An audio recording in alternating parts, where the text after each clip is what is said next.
Credit card use ചെയ്യുന്ന ആൾക്കാരാണോ നിങ്ങൾക്ക് ഇന്നത്തെ വീഡിയോ തീർച്ചയായിട്ടും ഉപകാരപ്പെടും.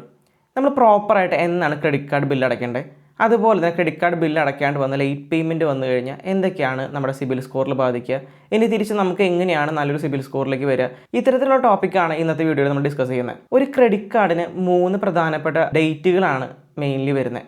ഫസ്റ്റത്തെ ഡേറ്റ് ആണ് സ്റ്റേറ്റ്മെൻറ്റ് ഡേറ്റ്. അത് കഴിഞ്ഞിട്ടാണ് നമുക്ക് ഡ്യൂ ഡേറ്റ് വരുന്നത്. അതിന് ഇടയിൽ വരുന്ന ഡേറ്റിനാണ് ഇൻട്രസ്റ്റ് ഫ്രീ ഡേറ്റ്സ് എന്ന് പറയുന്നത്, അല്ലെങ്കിൽ ഇൻട്രസ്റ്റ് ഫ്രീ പീരീഡ് എന്ന് നമുക്ക് പറയാം. അപ്പോൾ ആദ്യം നമുക്കിതിൻ്റെ സ്റ്റേറ്റ്മെൻറ്റ് ഡേറ്റ് എന്താണെന്ന് നോക്കാം. നമുക്കൊരു എക്സാമ്പിൾ വെച്ചിട്ട് തന്നെ നോക്കി നോക്കാം.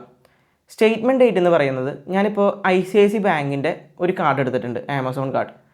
ആ കാർഡിന് എനിക്ക് 1 ലക്ഷം രൂപയാണ് ലിമിറ്റ് വരുന്നത്.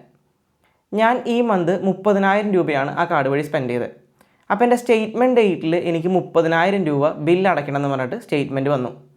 ഈ സ്റ്റേറ്റ്മെൻറ്റ് വന്നു കഴിഞ്ഞിട്ട് ഒരു 10 ദിവസം 15 ദിവസം ഒക്കെ കഴിയുമ്പോഴാണ് നമുക്ക് ഡ്യൂ ഡേറ്റ് വരുന്നത്. ഈ ഡ്യൂ ഡേറ്റിൽ നമുക്ക് ഈ എമൗണ്ട് പേ ചെയ്യണം. അപ്പോൾ ഇത്രയും ദിവസത്തെ ഈ ഗ്യാപ്പിനുള്ളിലാണ് നമ്മളിത് പേ ചെയ്യേണ്ടത്. ഇത്രയും ദിവസത്തെ ഗ്യാപ്പിൽ നമ്മൾ പറയുന്നതാണ് ഇൻട്രസ്റ്റ് ഫ്രീ ഡേറ്റ്സ് എന്ന് പറയുന്നത്, അല്ലെങ്കിൽ ഇൻട്രസ്റ്റ് ഫ്രീ പീരീഡ് എന്ന് നമുക്ക് പറയാം.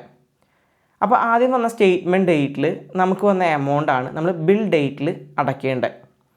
ഈ ബിൽ ഡേറ്റിൽ നമുക്ക് 2 ടൈപ്പ് ഓഫ് പേയ്മെൻറ്റ്സ് ആണ് കാണിക്കുക. ഒന്നില്ലെങ്കിൽ മിനിമം ഡ്യൂ അല്ലെങ്കിൽ മാക്സിമം ഡ്യൂ. ഈ മിനിമം ഡ്യൂ എന്ന് പറയുന്നത്, നമ്മളിപ്പോൾ 30,000 രൂപ നമ്മുടെ കാർഡ് വഴി യൂസ് ചെയ്ത് നമുക്ക് സ്റ്റേറ്റ്മെൻറ്റ് വന്നു. ബട്ട് നമുക്ക് മിനിമം ഡ്യൂവിൽ ചിലപ്പോൾ കിടക്കുന്നുണ്ടാവുക 3,000 രൂപയൊക്കെ ആയിരിക്കും. ഈ മിനിമം ഡ്യൂ നമ്മൾ അടയ്ക്കാണ്ടിരിക്കാനാണ് മാക്സിമം നോക്കേണ്ടത്. നമ്മളെപ്പോഴും മാക്സിമം ആയിട്ടുള്ള എമൗണ്ട് തന്നെ പേ ചെയ്യണം. നമ്മൾ എത്ര 30,000 രൂപ യൂസ് ചെയ്തിട്ടുണ്ടെങ്കിൽ 30,000 രൂപ തന്നെ നമ്മുടെ ടോട്ടൽ ഡ്യൂ അടയ്ക്കാനായിട്ടാണ് മാക്സിമം നോക്കേണ്ടത്. ഈ ഇൻട്രസ്റ്റ് ഫ്രീ പീരീഡ് നമുക്ക് ഉപകാരപ്പെടുന്നത്, ഈ 3,000 രൂപ ബില്ല് അടച്ചു കഴിഞ്ഞാൽ നമുക്ക് ഈ ഇൻട്രസ്റ്റ് ഫ്രീ പീരീഡ് പിന്നെ വരുന്നില്ല. ആ ഇൻട്രസ്റ്റ് ഫ്രീ പീരീഡിന് പകരമായിട്ട് നമ്മളവിടെ ഇൻട്രസ്റ്റ് പേ ചെയ്യേണ്ടതായിട്ട് വരും. ഇൻട്രസ്റ്റ് എന്ന് പറയുമ്പോൾ ക്രെഡിറ്റ് കാർഡിൻ്റെ ഇൻട്രസ്റ്റ് റേറ്റ് വളരെ കൂടുതലാണ്. ഏകദേശം 20% മുതൽ 48% വരെ ഇൻട്രസ്റ്റ് റേറ്റ് ആണ് ക്രെഡിറ്റ് കാർഡിന് ഓരോന്നിനും വരുന്നത്. അടുത്തൊരു സിനാരിയോ നമുക്ക് നോക്കാം. നമ്മുടെ ഹെൽത്തി ക്രെഡിറ്റ് യൂട്ടിലൈസേഷൻ എന്ന് പറഞ്ഞത് 30%.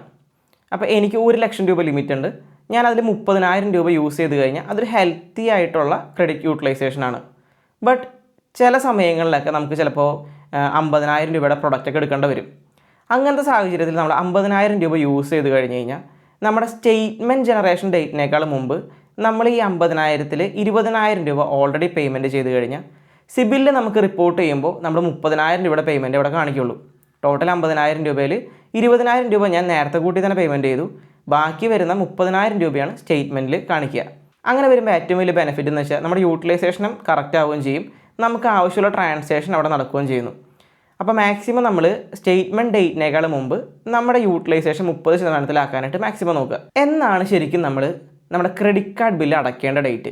ഡ്യൂ ഡേറ്റ് എനിക്ക് തന്നിരിക്കുന്നത് 30-ാം തീയതി ആണെങ്കിൽ നമ്മളൊരു 25-ാം തീയതിക്കുള്ളിൽ പേയ്മെൻറ്റ് ചെയ്തിട്ട് എന്തായാലും ഉണ്ടായിരിക്കണം. മിക്ക സാഹചര്യങ്ങളിലും നമ്മുടെ ക്രെഡിറ്റ് കാർഡ് പേയ്മെൻറ്റ് റിഫ്ലക്റ്റ് ചെയ്യാനായിട്ട് 3 മുതൽ 5 ദിവസം വരെ പിടിക്കുന്നുണ്ട്. അതുപോലെ തന്നെ നമ്മളൊരു ക്രെഡിറ്റ് കാർഡ് യൂസ് ചെയ്യുന്നുണ്ടെങ്കിൽ ഓട്ടോ പേയ്മെൻറ്റ് എന്തായാലും എനേബിൾ ചെയ്ത് തന്നെ വെക്കണം. ബട്ട് നമ്മൾ മാനുവലി തന്നെ നേരത്തെ കൂട്ടി ക്രെഡിറ്റ് കാർഡ് ബില്ലിൻ്റെ ഡ്യൂ ഡേറ്റിന് 5 ദിവസം മുമ്പ് തന്നെ പേയ്മെൻറ്റ് എന്തായാലും നമ്മൾ അടച്ചിട്ടുണ്ടായിരിക്കണം.